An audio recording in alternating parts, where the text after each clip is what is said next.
Hello, everyone. I'm John Mehlhaff, and I would like to talk to you today about work that I recently did in conjunction with WashU and Vladimir Shonkin about radiative relativistic turbulence doing a kind of unique thing in Blazars and providing an in situ source of electron-positron pairs.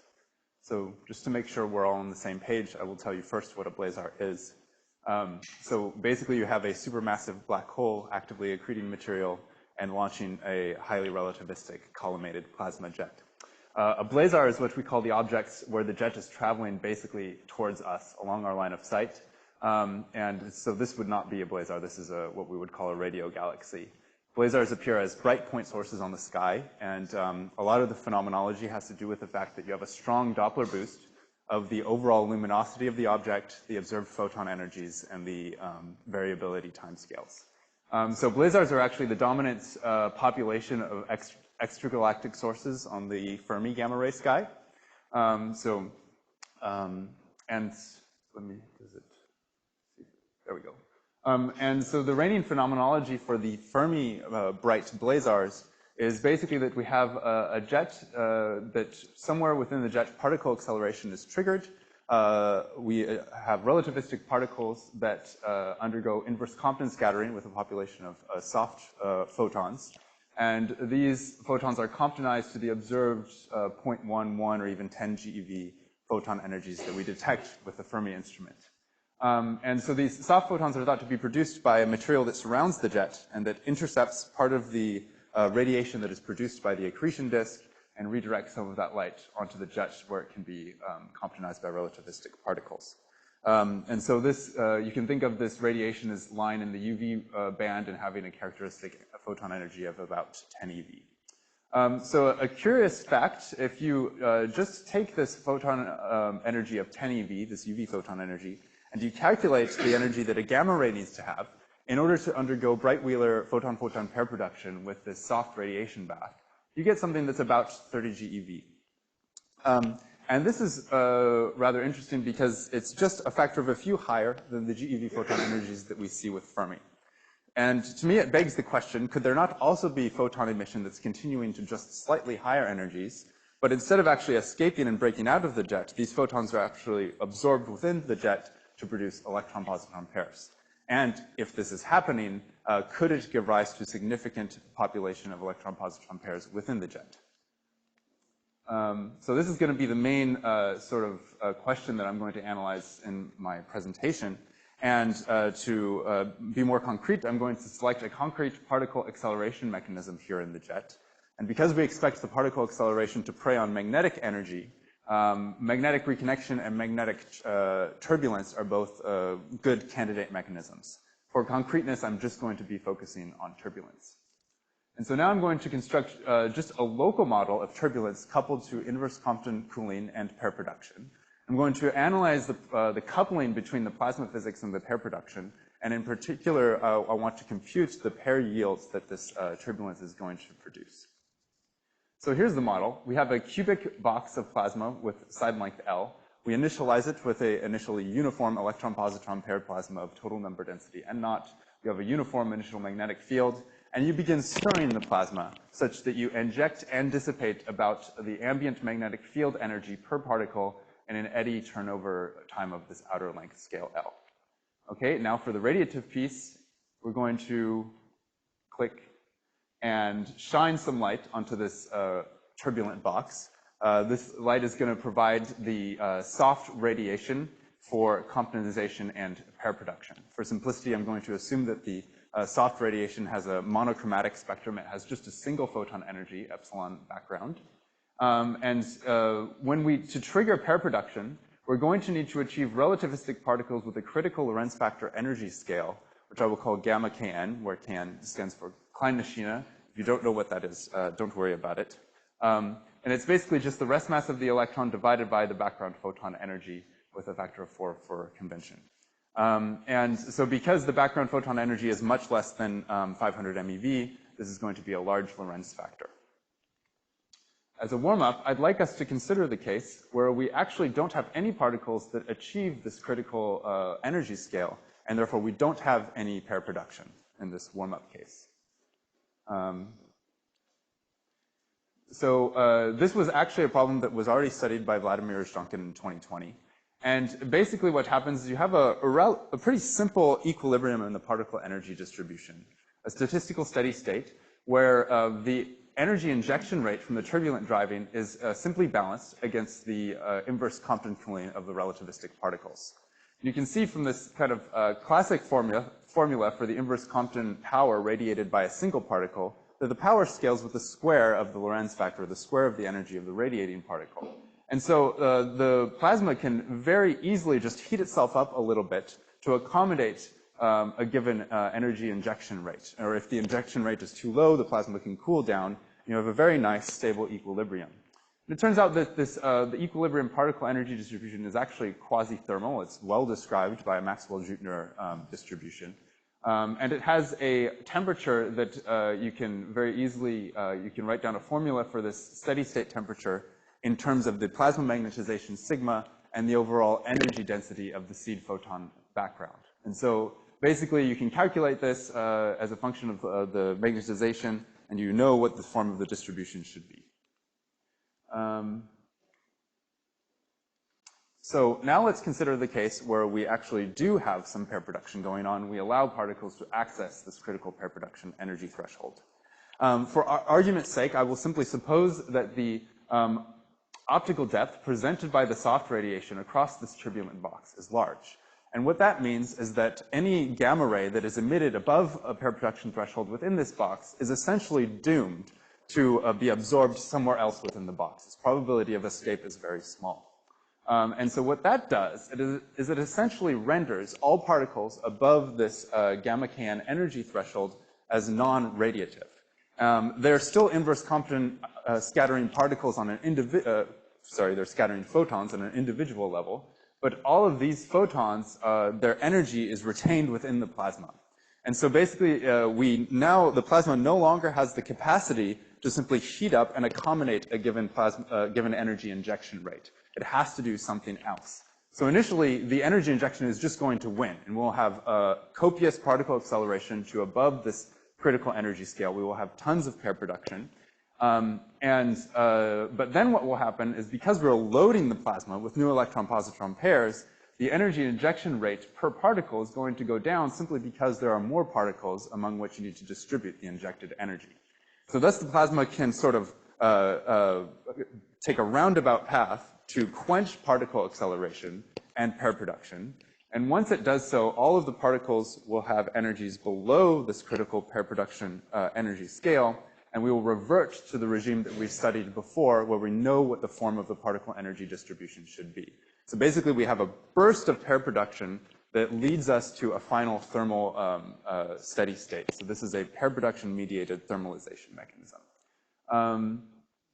So I would like to show you briefly some results from pig simulations where we think we actually observed this pair-mediated thermalization occur.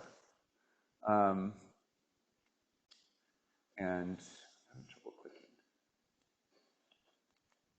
So here are several snapshots of the particle energy distribution from one particle and cell simulation. The particle energy distribution starts thermal at the beginning of the simulation.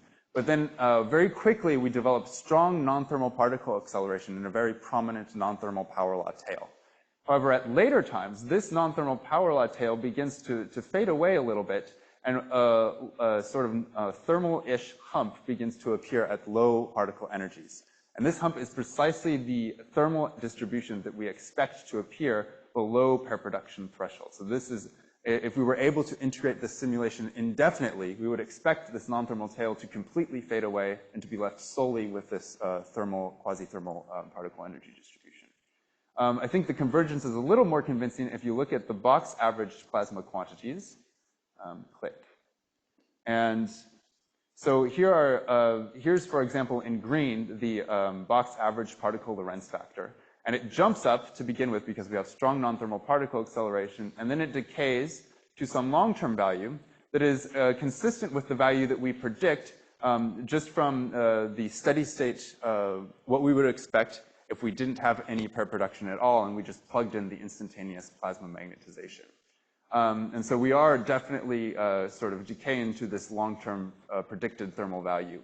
We also have a pair yield that itself asymptotes to a well-defined limiting value, and this value is consistent with what we predict from the long-term stable plasma magnetization, the plasma temperature, and the average particle energy.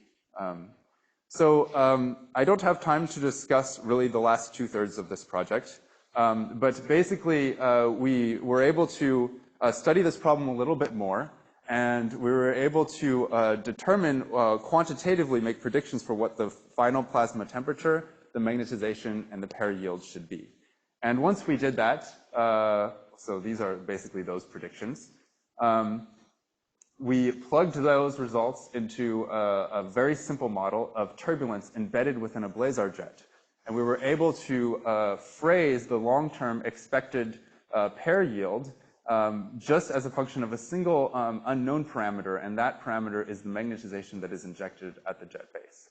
So basically, if you have magnetizations upwards of these numbers, then you expect maybe to achieve an appreciable pair yield, and thus you have a significant pair plasma source furnished by this plasma turbulence.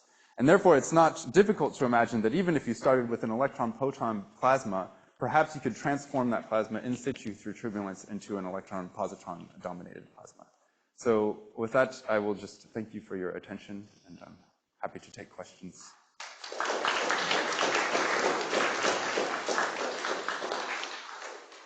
Okay, questions?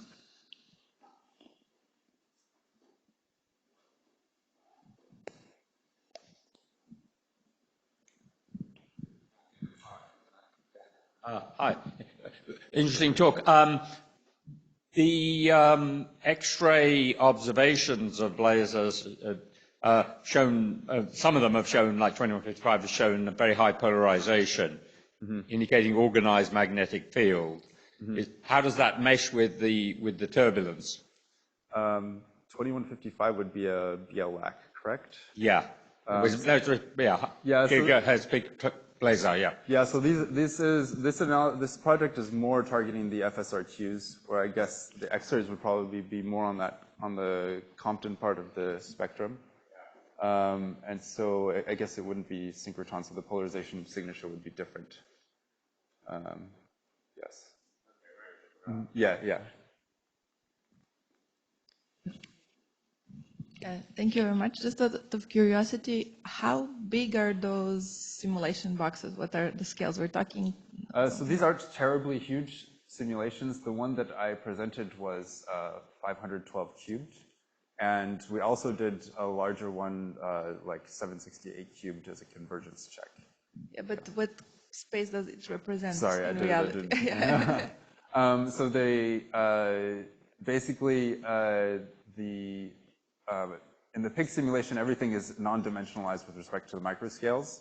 And the microscales are sort of artificially large. So you have a factor of 100, say, between the initial plasma gyro radius and the large scale. So this is much smaller system than you would have like in the jet.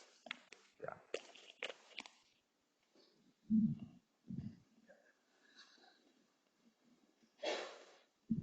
I have a quick question. So what is the alternative Mach number that you expect for the turbulence in this region? It's not really, it's not very high. So, so the alpha speed is fairly close to the speed of light, sort of within order unity. And you don't really achieve bulk motions that exceed this. So it's a little bit subalphanic, the motions. You don't see a lot of compressive heating of the plasma. Yeah. Hey, John, nice talk. Can you predict what you would get if you were to have electron-proton as a start? Yes. So I think that if you had like protons that are sort of trans-relativistic to relativistic, then you could just imagine them as non-radiative positrons. And I think that most of the analysis would kind of follow through for the pair yield. It's just that you would have half of your initial seed plasma not cooling down or getting producing pairs. If the protons are non-relativistic, however, I'm not really sure what would happen, because a big part of the regulation mechanism is when the built-up leptons start to take control of the alphane speed. And that might not occur so easily if a lot of the inertia is dominated already by the protons. Mm-hmm. Mm-hmm. I guess my question was also whether things are changing the composition dynamically, whether this can change the way the turbulent energy is channeled into the various species, yes, right? Because yes. the protons initially will take larger fraction of energy, and then you have all of these pairs that, and it's unclear whether at that point most of the energy will go in the pairs. Yeah. So that's something that we would like to study, actually, to see if this would change anything. Well, just a quick expansion. Yeah. This physics may be very relevant for gamma ray bursts. So student Russo and I published some Compton kinetic, not fully particle and cell simulations of pair breakdown in a highly magnetized jet, and found you could nicely reproduce the high energy spectrum of a GRB as the gamma Kn drops, basically, with the increasing pair yield. So it really is worth further investigation. Yeah, I'd like to look into that. Thank you. Yeah, one more question here. I'm sorry if I missed the point, but I wonder how you talked about the energy of the photon effect on your results, but how much the distribution of the photons affect your results? Like in your slides, you showed that you're lighting up some photons in your system, and I wonder if that has a preferred direction that is implying some sort of reaction going on. So the photons that I put in by hand in the simulation don't have a preferred direction, but in the real Blazar, they would most certainly have a preferred direction. And you would not only have energy exchange with the plasma, but you would have momentum transfer. And this is not taken into account in the simulations. Yeah. Any more questions? Yeah.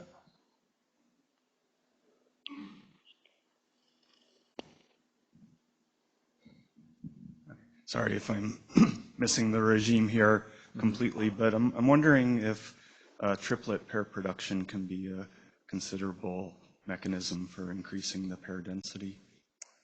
You know, I'm not an expert in the exact cross section, but I think that as long as you're, say, within a factor of 100 or so of this gamma Kn, then you will have mostly be dominated just by the Bright-Wheeler pair production. I mean, what I'm thinking about is that, you know, you have these high energy gammas that you produce through inverse Compton scattering, which then convert from your low energy photons, if I understood correctly.